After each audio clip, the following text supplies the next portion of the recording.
may ano ba yun, baboy. Igisa nyo muna yung baboy, palambutin ninyo. Yan. Yan, pwede na yan. Pero mas masarap, ihalo nyo hotdog. Para sa mga bata, sanayin nyo sila habang bata pa sila. Pakainin nyo ng ganito. Masarap. Yan. Ngayon lang yan, pakuluan lang. Easy, easy. Yan.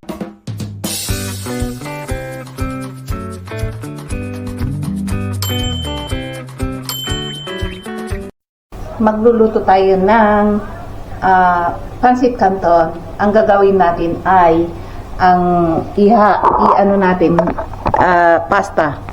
Ano ba yung pasta? Yan, ito. Nalaga ko na. Ano ba yung camera ko nasaan? Nalaga ko na. Hinihintay ko na lang na magigisa ako ng haluan ko ng ham. Marami akong ham. Pag hindi ko to nagamit is masisira, kaya kailangan iluto ko na ham to. Ayan.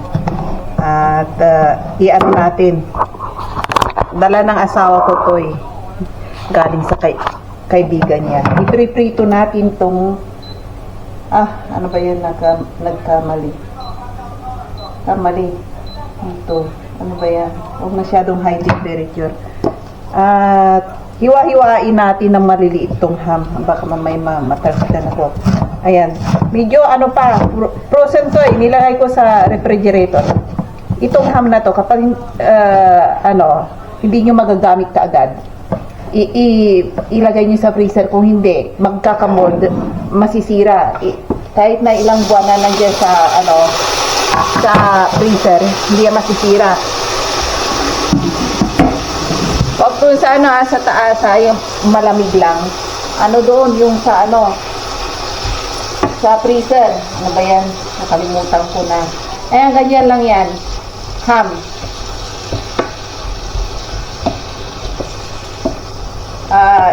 Inuwi ng asawa ko to galing sa party sa kumpanya nila. Ayan, nag-uwi siya ng maraming ham. Sayang hindi nila naubo. Sabi niya, iuwi raw niya. Sabi niya, ayan. Tapos, maglalagay tayo ng margarine. Naubusan ako ng butter. Mamaya, aalis ako. May sili pa rito. Ayan. Gusto ko ng sili. Pero, hindi pa ngayon. Lagay natin ngayon dyan para may space tayo dito. Prito ko muna to. May tubig-tubig yan kasi galing sa freezer. Frozen. Ayan. Habang to is yan na ba yung ayan, may lumilipad na kababalaghan. Ayan, ganyan lang yan. Hintayin natin. Tapos, pagpintuan muna tayo habang tayo ay nasira yung stand ng camera ko. Kaya, ang ginawa ko, gumawa ko ng parang kung paano ko ito i-stand. Ayan. Bibili ako ng bago, bibili ako sa online. Mas mura sa online kaysa dyan sa shopping mall ang mahal. Sa online makakabili ka lang ng 200 o 300. Yan. Mamaya alis ako kasi maganda na araw ngayon. Mainit sa Czech Republic ngayon. Init lang ng parang aircon. Masaya na yung mga tao. Kagaya ko. Ayan, magsa-sunbathing ako mamaya. Alam niyo ba, kapag tag-init dito, naalala ko yung biyanan ko. Naku! Yung biyanan ko, apam yun kana yun. Maputi, ang puti-puti ng ng balat niya, pati yung sister ng asawa ko, mapuputi sila Ang ginagawa nila is, nagbibilad sila sa araw. Nako, yung biyanan ko, kapag ganitong yung bahay ng anak niya, na isa, may ano ba yun? May garden. Doon sa garden, alam niyo ba, nakaupo doon, walang payong, nakabikini lang. Ganon sila, nakabra at panty lang. Katapos nagbibilad doon, naka-shade. Ayan. Katapos naninigarilyo yung biyanan kong babae. Pero yung asawa ko, hindi. Ayaw niya ng sigarilyo. Ay, sa nanay niya, sabi niya, pag pumunta kami doon sa bahay ng nanay niya, amoy usok doon sa bahay niya. Kaya sabi ng asawa ko, ganyan talaga ang mami ko. Mami yung tawag nila rito sa mga ano sa dito. Or ma'am ka. Or tata. Ganyan. Ayan. Kaya sabi niya, hindi raw niya kahit na nagagalit minsan yung asawa ko sa nanay niya kasi kahit na may sakit, inuubo yan. Ano pa rin, sigarilyo pa rin yan. O yung bunganga niya is amoy usok pa rin. Talagang ano yan, kahit na ubong-ubo na, ay ba sinisipon, kahit na may sakit yan, nilalagnat or ano, ay talaga hindi mawawala-wala sa bunganga niya yung ano, yung sigarilyo niya. Kaya diyan ka matatawa eh. Yan. Tala, pag adik ka sa sigarilyo, hindi mo na yan maaalis. Tingnan niya yung ano ko, ginagawa ko. Yan. Kahit na yung biyanan ko, hindi na paika-ika na sa paglalakad.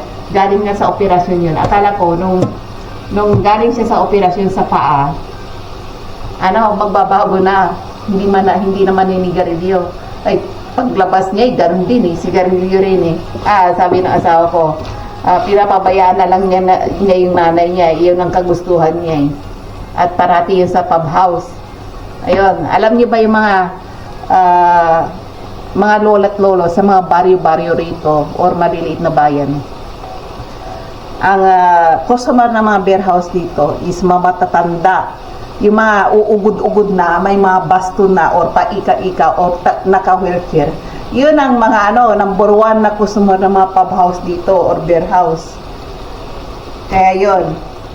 Nung unang salta ko rito sabi ko, wow! Sabi ko, sa yung kahit na diskuhan. Sabi ko, diskuhan ha? Sabi ko gano'n. Ang laman sa mga bari-baryo ha, ang laman ng diskuhan ng diskuhan, yung mga matatandang uugod-ugod na, may baston, or paika-ika, hindi na yun ang mga nila. Doon mo makikita yung mga matatanda. Nako. Matatawa ka na lang eh. Paano ko alam yan? Sabihin niyo sa akin, paano ko nalalaman niyo? Nako, nung bagong salta ako rito, parati akong dinadala ng biyanan ko sa beer house o sa diskuhan. Tara, disko tayo, sabi ng biyanan ko. Aba! Tapos order sila doon ng mga mga pizza, mayroon diskuhan, restaurant, beer house, 3-1, lahat na mayroon doon. Okay lang yun sa kanila rito. Ayan, nawawala na yung sa summer na naman, doon sa mga probinsya, saka sa mga ilog-ilog. Daming tao na naman. Nag-ano sila, lumalangoy. Yan ang rito sa kanila. Yung ilog, kanal, or lake. Doon sila naglalaging. Yan ang kaya sa mga kanal ilog dito, mga matatandang laman or mga bata, pamilya-pamilya. Yan, lagyan natin ng soya sauce. Yan. Nag-i-imbento ako eh. Kasi gutom ako, nawalan ako ng rice eh. Ang marami sa akin pasta eh. Hindi mawala yung pasta sa bahay kasi yung anak ko, paborito niyang spaghetti, pasta, or mac and cheese. Lagyan natin ng magic sarap. Yan, ganyan lang niya. Iprito natin para mawala yung pagka-frozen ng ko. Naluto na yung sana masarap. Katapos, parang pansit canton. Lagyan mo lang ng lemon juice or calamansi. Wow, masarap na yan. Ayan, ipriprito lang natin muna yan. Tapos, maya tayo ay aalis. Ayan. Ayan. Tingnan nyo.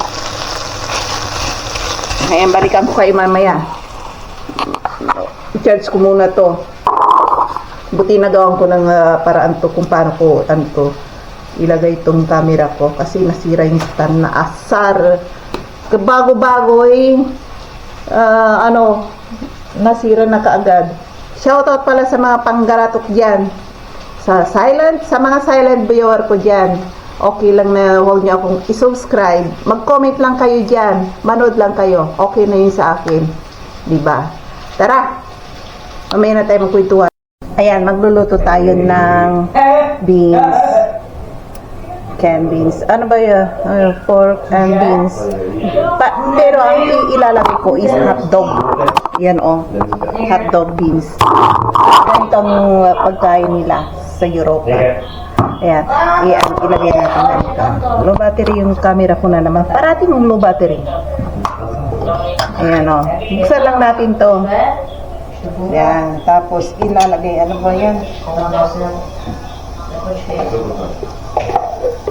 Ganito ang pagkain nasa ako, gusto niya. Mura lang mga ganitong beans. Kung minsan nag-on center na 10 lang or 15. Mura. Sa mga paborito nyo ay beans.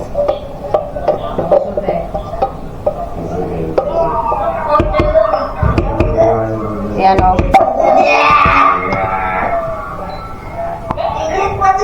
Tapos, lagyan natin ng lagyan natin ng hotdog. Ayan yan. Tapos, of course, kailangan ng ketchup. Ganyan silang magluto. Lakasan natin. Kanina nagluto ako ng yun. Hindi ko naubos. Napakarami. Ayan, kumukulo na Ganyan lang yan. Tapos lagyan natin ng ng anak ko, may kausap sa ketchup. Ganyan lang yan. Tapos okay na. Kakain na yan. Ayan, ganyan lang yan. Ketchup lang. Kung gusto yun add ng mga seasonings, paminta, bawang powder, mga powder, kahit kung wala kayong hotdog, lagyan nyo ng manok or pork, pwede rin. Yan. Lagyan natin ng kunting asin. Para ayan, kunting asin lang, kunti lang. Kasi yung beans na yan, kumpleto na ricado na yan. Basta kapag nagluluto kayo ng beans, lagyan nyo ng ketchup. Huwag nyo nang lagyan ng tubig. Basta ketchup lang. O katapos, kung anong gusto nyong ihalo, okay na yan. Kung may rin kayo, may baboy, igisa nyo muna yung baboy, palambutin ninyo. Yan. Yan, pwede na yan. Pero mas masarap, ihalo nyo hotdog.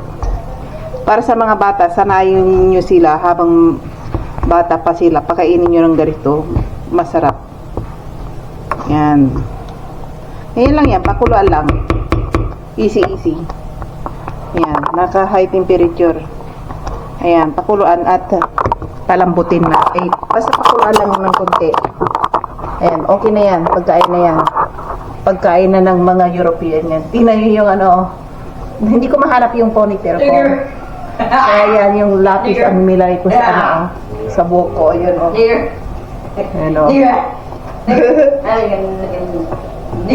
Ayan okay na Ayan. Pwede na yan. Frozen yung hotdog ko. Painitin lang natin. Ayan, okay na yan. Tapos, i-serve na natin sa kanya. Kahit na ganyan lang i-dinner niya or lunch time niya. Mga beans, gustong-gusto na sa ako. Yung mga lentils, ganyan. Yung mga European na lentils. Huwag munggo. Ayaw niya na munggo sa atin. Ayaw niya kainin yan. Ewan ko sa mga asawa ninyong apam kung mahilig sila sa munggo. Pero yung asawa ko, nagluto ako rito. Naku, ayaw niya. Tapos, pinatikim ko rin sa kanya yung yung champurado. Alam niyo yung champurado? Pinatikim ko rin sa kanya. Ayaw din niya. Ayaw niya na mga ganyan. Yan. Mga ganito lang gusto niya. Yan. Okay na yan. Patay na natin. I-serve na natin. Serve na natin. Yan. Punta tayo doon sa kwarto niya. Mainit. Kailangan ng ganito. Kailangan i-serve natin ng ganito. Hindi natin doon. Devil! You want some bread? Oscar or roller?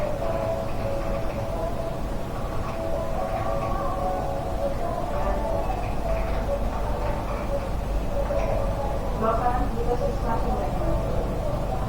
It's totally ugly. Bread, no?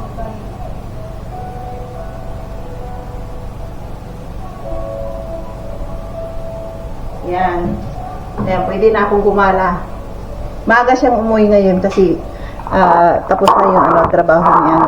Pumunta siya sa kabilang factory, malayo. Baka service lang. Kaya umuwi na rin siya kaagad. Pero kung malaki ang problema ng factory, matagal yan hanggang madaling araw kung minsan.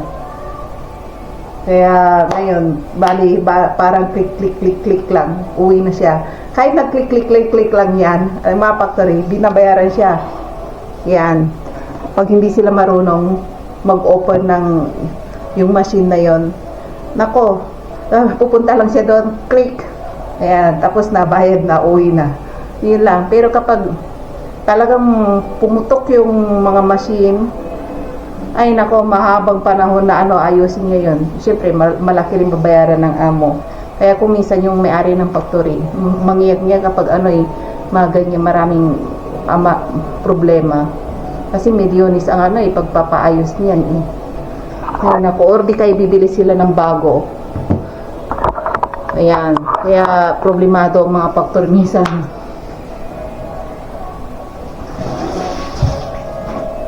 Yan, alis na ako. Tara, ganda ng lapis na ko, oh.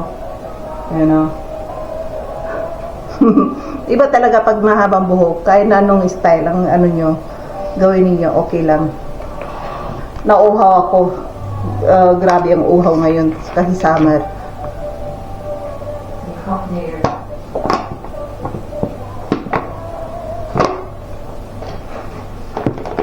Ayan, sa bahay lang tayo ay mga tamad nang maghugas ng baso.